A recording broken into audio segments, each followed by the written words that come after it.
இன்றைக்கி இந்த வீடியோவில் மிக முக்கியமான எச்சரிக்கையான ஒரு ஜோதிட தாள்களை தான் இப்போ இந்த வீடியோவில் அதிரடியாக பார்க்க போகிறோம்.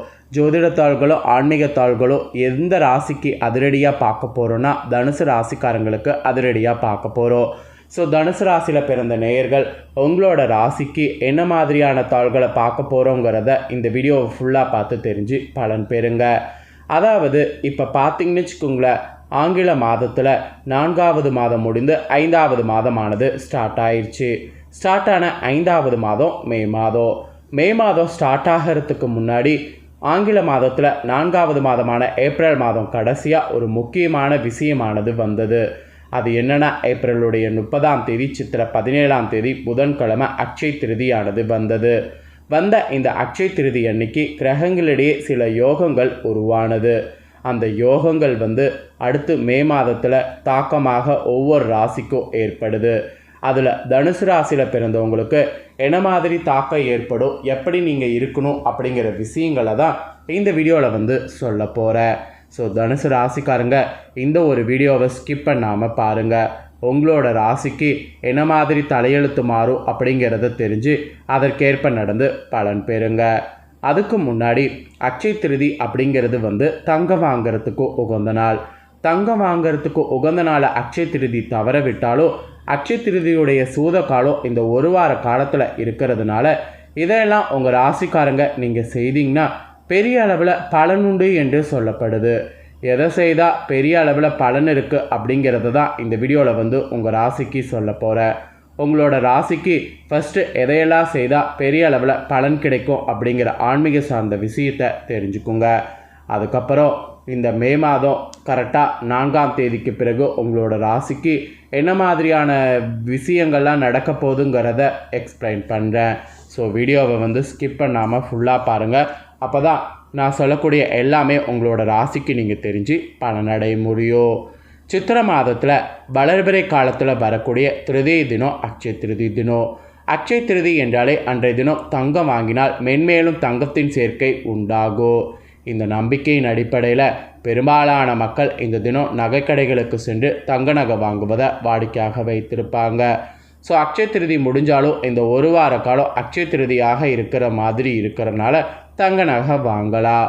ஆக்சுவலி ஜோதிட சாஸ்திர வல்லுநர்கள் தங்கம் வாங்குவதற்கு மிக சிறப்பாக அக்ஷய திருதிக்கு பிறகு வரக்கூடிய நாட்களை சொல்கிறாங்க. 12 ஆண்டுகளுக்கு ஒரு முறை ரோகிணியில் புதன்கிழமை வரக்கூடிய அந்த அக்ஷய திருதி ரொம்ப விசேஷம். இப்போ அந்த அக்ஷய திருதி வந்தது. இது ஒரு வார காலத்துக்கு இருக்குது. ஸோ அதனால் இந்த ஒரு வார காலம் தங்கம் வாங்கணுன்னா தாராளமாக வாங்கலாம்.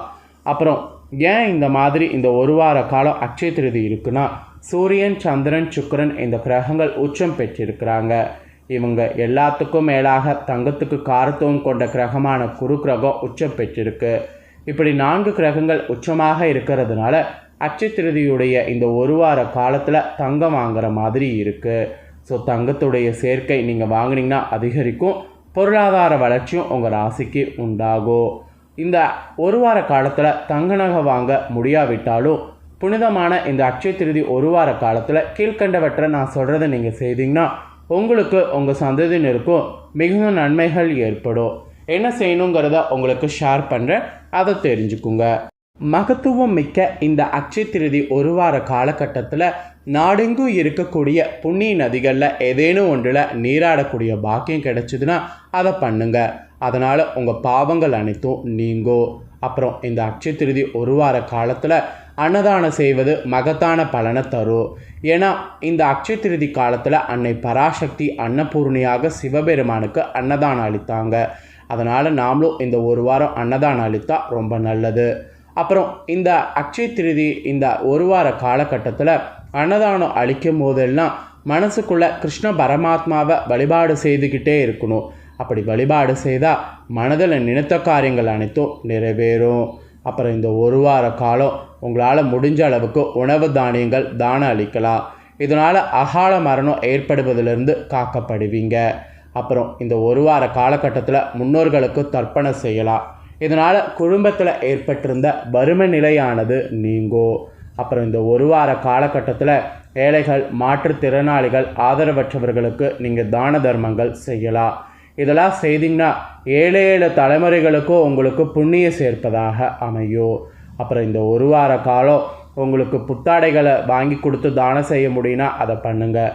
இதை நீங்கள் செய்திங்கன்னா நீண்ட காலமாக இருக்கக்கூடிய நோய்கள் நீங்கும்.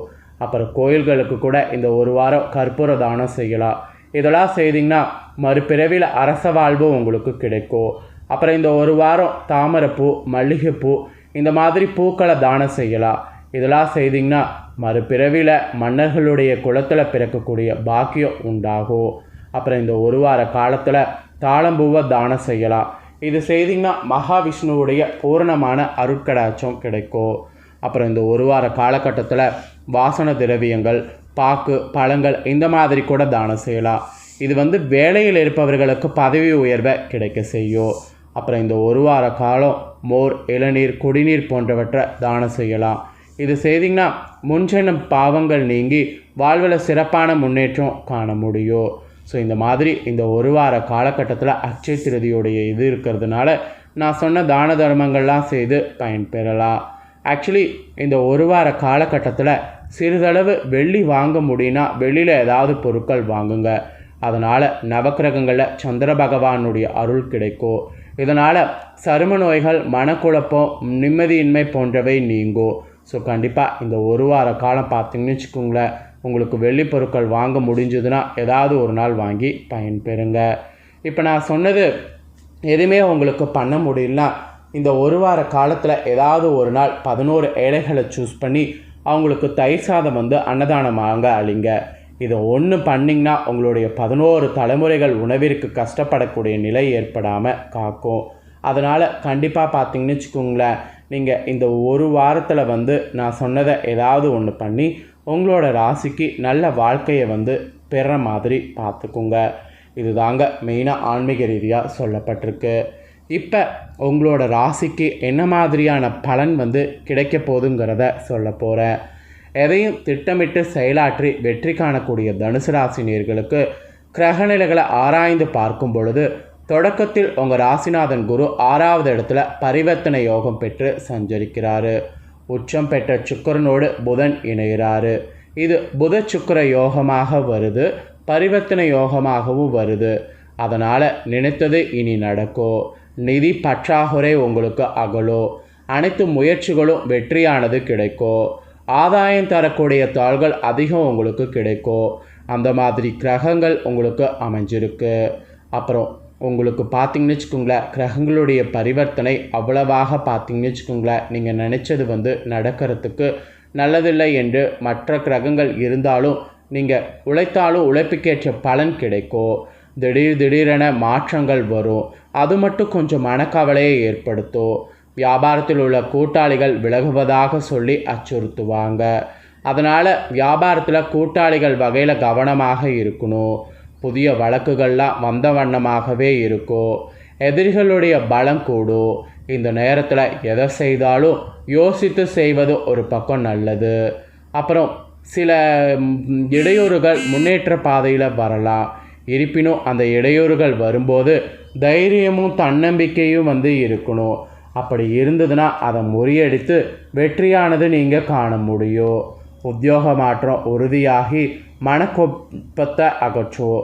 அந்த மனக்குழப்பத்தை அகற்றும் போது, அந்த மனக்குழப்பம் அகலும் போது உத்தியோக மாற்றத்தை ஏற்றுக்குங்க. அரசு வேலைக்கு முயற்சி செய்தவர்களுக்கு அது கைகூடும். அப்புறம் பூர்வீக சொத்துக்களை பிரித்து கொள்வதில் இருந்த தகராறுகள் அகலும். அப்புறம் தொழில் மாற்ற சிந்தனைகள் உங்களுக்கு அதிகரிக்கும்.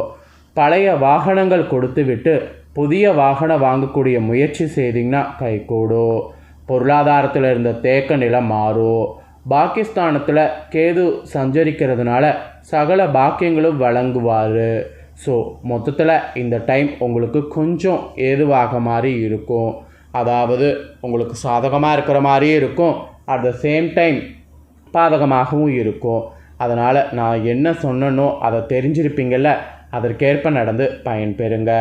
நீங்கள் இதை பார்த்து பயனடைகிறது போல் உங்கள் ஃப்ரெண்ட்ஸ் ஃபேமிலியில் இருக்கிறவங்களும் பயனடையணும்னு நினச்சிங்கன்னா வீடியோ லைக் பண்ணி ஷேர் பண்ணுங்கள். வீடியோவை உங்கள் ஃப்ரெண்ட்ஸ் ஃபேமிலியில் இருக்கிறவங்களும் பார்க்கட்டும். அவங்களும் தனுசு ராசிக்காரங்களாக இருந்தாங்கன்னா இந்த தாள்களை தெரிஞ்சு இதற்கேற்ப நடந்து பலனடையட்டும். ஸோ கண்டிப்பாக வீடியோ லைக் பண்ணி ஷேர் பண்ணுங்கள். உங்கள் ஃப்ரெண்ட்ஸ் ஃபேமிலியில் இருக்கிறவங்களும் பார்த்து பலனடையட்டும். நெக்ஸ்ட்டு நம்ம சேனலில் நிறைய வீடியோ போடப்படும். அதை எல்லாத்தையுமே உடனுக்குடனே தெரிந்து கொள்ள மறக்காமல் நம்ம சேனலை சப்ஸ்கிரைப் பண்ணுங்கள். கூட பெல் பண்ண ப்ரெஸ் பண்ணுங்கள். அதை பண்ணிட்டீங்கன்னா இனி நான் போடுற மற்ற அப்படின்னா எல்லா வீடியோஸும் உடனுக்குடனே தெரிந்து கொண்டு பயனடையலாம். ஸோ மறக்காமல் பண்ணுங்கள். சுவாரஸ்யமாக வேறொரு வீடியோவில் வந்து உங்களை சந்திக்கிறேன். நன்றி.